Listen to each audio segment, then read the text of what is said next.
사랑하는 여러분, 우리는 일상생활이나 사람들과의 관계 속에서 지혜가 얼마나 중요한 것인지를 생각해 보게 됩니다. 지혜란 사물의 이치를 빨리 깨닫고 사물을 정확하게 처리하는 정신적 능력이라고 사전에서 말합니다. 우리가 살아가노라면 순간순간 지혜가 필요할 때가 많이 있습니다. 그런데 성경에 나오는 잠언 말씀이 우리들에게 지혜에 관하여 보화를 주는 훌륭한 교과서라는 것입니다. 잠언을 시작하는 첫 장 위를 보게 되면 솔로몬의 잠언이라고 되어 있습니다. 솔로몬은 다윗의 아들인 이스라엘의 3대 왕이면서 지혜의 왕이었습니다. 하나님께서는 솔로몬에게 전무후무한 복을 주셔서 오랫동안 태평성대를 누렸습니다. 그러나 안타깝게도 나이가 들면서 하나님에 대한 첫사랑을 잃어버리고 말았습니다. 바로 아버지 다윗처럼 여자로 인하여 하나님께 반역함으로 심판을 받게 되는 것입니다.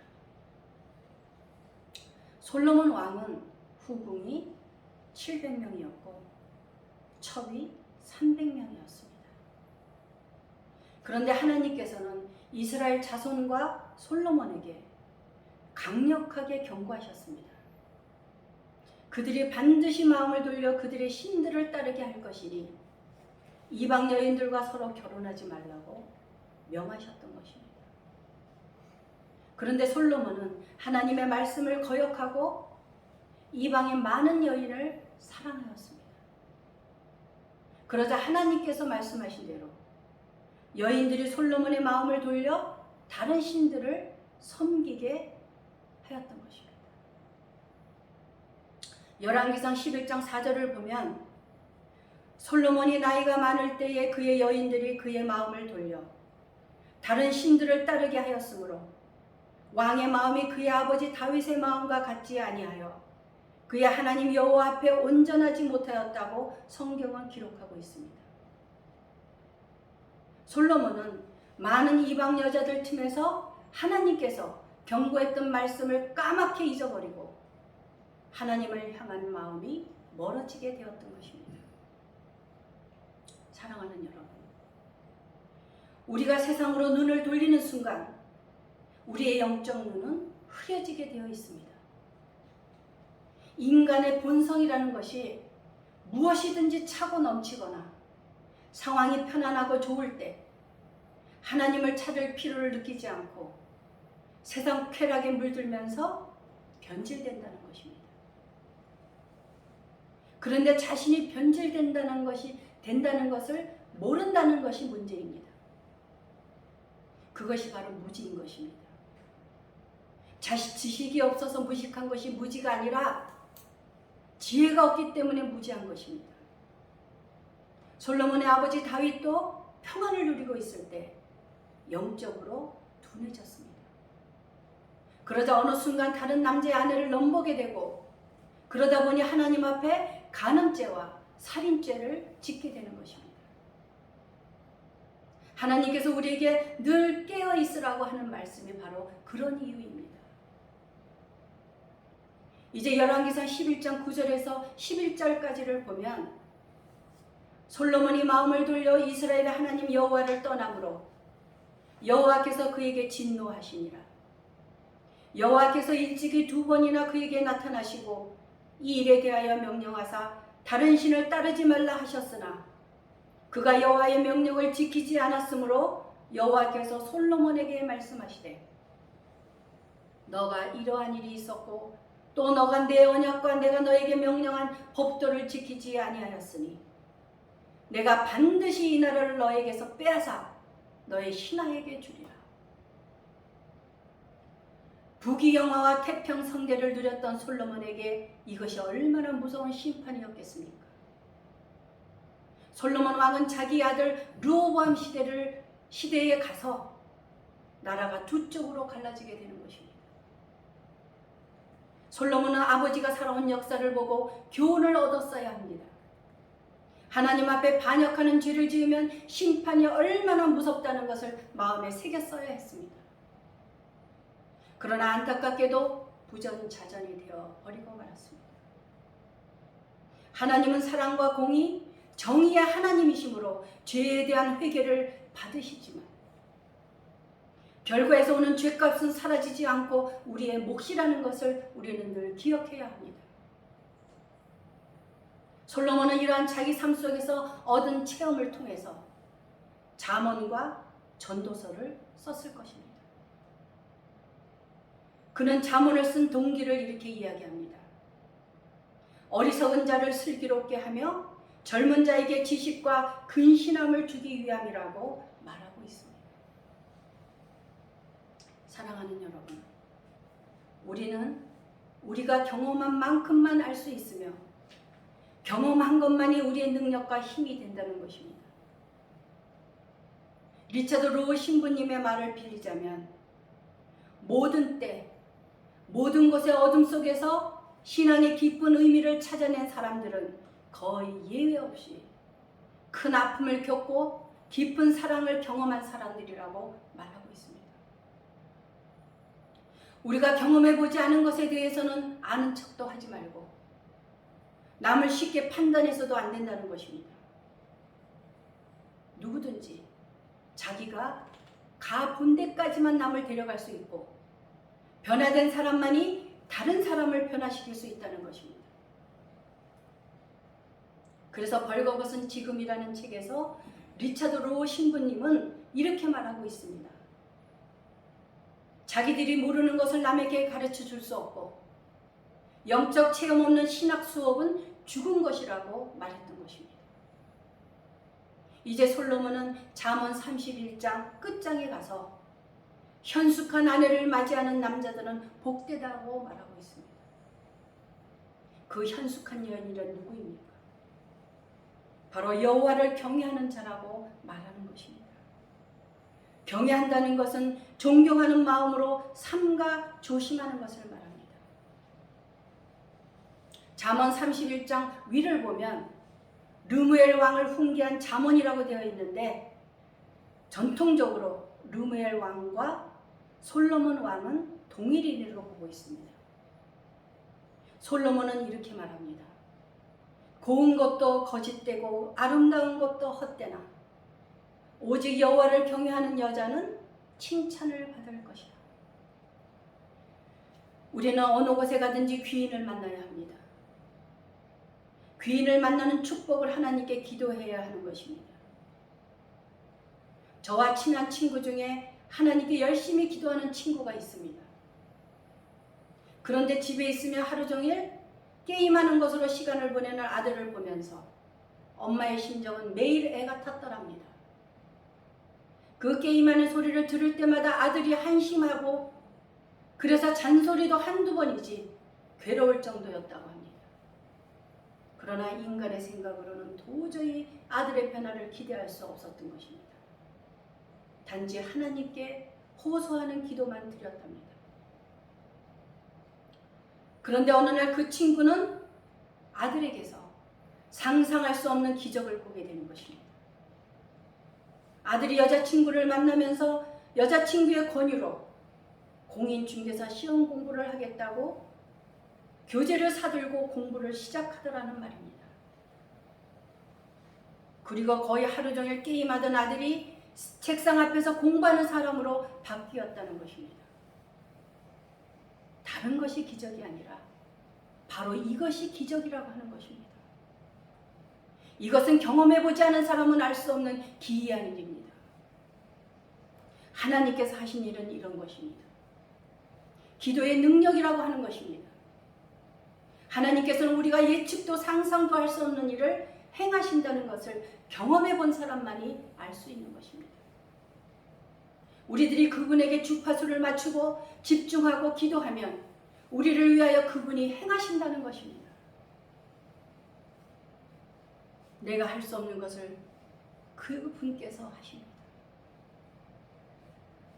사랑하는 여러분, 잠언 1장과 9장에서 여호와를 경외하는 것이 지식과 지혜의 근본이라고 말하고 있습니다.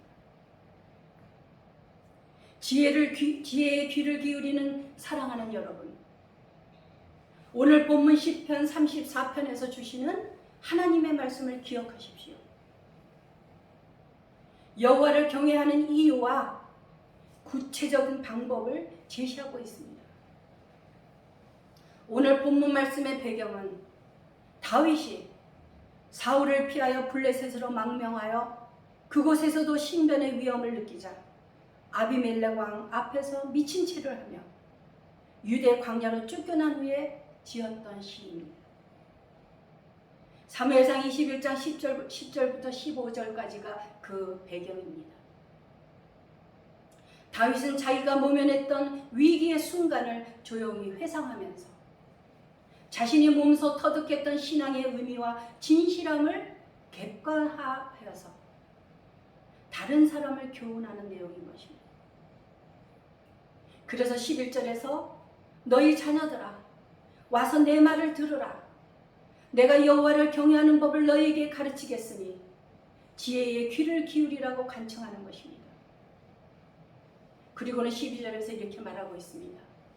생명을 사모하고 연수를 사랑하여 복받기를 원하는 사람이 누구뇨? 그런 사람들은 들으라는 것입니다. 곧 인간이 누릴 수 있는 가장 큰 행복이 무엇인지, 그리고 하나님의 백성이 지녀야 할 중요한 인격적 특성을 13절과 14절에서 소개하고 있는 것입니다. 먼저 너희 혀를 악에서 금하며 너희 입술을 거짓말에서 금하라는 것입니다. 모든 악과 거짓말로 죄를 짓게 되는 것은 바로 혀와 입이라고 하는 것입니다. 제가 잠언에서 입으로 짓는 죄에 관한 말씀이 몇 번이나 나오는지 헤아려 봤더니 무려 122번이나 122개나 되었습니다. 말이 많으면 허물을 면하기 어려우나 그 입술을 제어하는 자는 지혜가 있다고 잠언에서 말합니다. 그래서 우리들은 일찍이 왜 침묵이 금이라고 하는지 이해가 되는 것입니다. 침묵만이 하나님의 첫째가는 언어라는 것입니다. 침묵하기가 얼마나 어려운 것에 관한 재미있는 우화가 있습니다. 어느 굴에 들어가면서 절대적인 침묵을 요구하는데 만약 말을 하면 그 자리에서 죽고 만다는 것입니다. 하루는 바보 삼형제가 그 굴을 들어가게 되었습니다. 들어가면서 그중 제일 큰 형이 말했습니다. 너희들 이곳에서 말하면 죽는다. 그러면서 그는 죽어버렸습니다. 그러자 둘째 형이 겉봐 말하면 죽지. 그러면서 그도 죽어버렸습니다. 그때 셋째가 자신있게 말했습니다. 나는 절대 말 안 할 거야. 하면서 결국 셋째도 죽고 말았답니다. 이렇게 인간이 완전히 침묵할 수 없다는 것을 증명한 셈이 된 것입니다. 또 하나 재미있는 이야기가 있습니다. 타우라스라는 산이 있는데 이 산은 독수리 서식지로 유명한 곳입니다. 독수리의 가장 좋은 먹잇감은 두루미입니다. 두루미들이 타우라스 산을 넘을 때면 독수리들이 포식을 하는 날입니다. 산을 오르는 두루미들을 독수리가 여지없이 공격하는 것입니다. 독수리의 먹이가 되는 두루미는 소음을 내는 두루미입니다. 타우라스 산을 수없이 넘지만 노련한 두루미는 거의 희생되지 않는다는 것입니다. 왜냐하면 여행을 떠나기 전 입에 돌을 물고 가기 때문입니다. 돌을 문 두루미는 돌 때문에 무사히 산을 넘는다고 하는 것입니다. 사랑하는 여러분, 제가 개인적으로 계속 훈련하고 있는 몇 가지 중에 첫 번째가 침묵입니다. 침묵하게 되면 유익한 것은 상대방의 말을 신중하게 경청하게 된다는 것입니다. 또한 자신이나 남에게 유익하지 않은 말은 하지 않게 되고 쓸데없는 말은 피하게 되는 것입니다. 가까운 가족이나 친구들, 지인들과 대화를 할 때면 덕이 되는 말보다는 상처를 주거나 잔소리와 함께 가르치려고 하는 말들이 많다는 것입니다. 그런데 그 훈련이 쉽지 않다는 것입니다. 가장 지혜로운 미국인으로 불리는 벤자민 프랭클린은 자기 관리와 시간 관리를 위하여 13가지 덕목을 세워놓고 훈련을 했습니다. 세워놓은 덕목들을 자기의 자연스러운 습관으로 만들기 위하여 한 주일에 한 덕목씩 실천하였던 것입니다. 그 한 가지 항목이 완성되면 다음 항목으로 옮겨가면서 완성될 때까지 계속 훈련을 하였다는 것입니다. 이것은 모든 것에 훈련과 노력이 없이는 아무것도 이룰 수 없다는 교훈을 우리들에게 주고 있는 것입니다. 바로 지혜의 귀를 기울이는 사람은 생활 속에서 좋은 습관을 만들어가는 사람입니다. 좋은 습관을 만들어가는 것은 바로 훈련입니다. 우리들은 어쩔 수 없이 우리의 입술과 혀를 제어하고 자제하거나 절제하는 훈련을 해야 한다는 것입니다. 그리스도인에게 침묵은 사탄의 먹이가 되지 않게 막아준다는 유익함이 있습니다.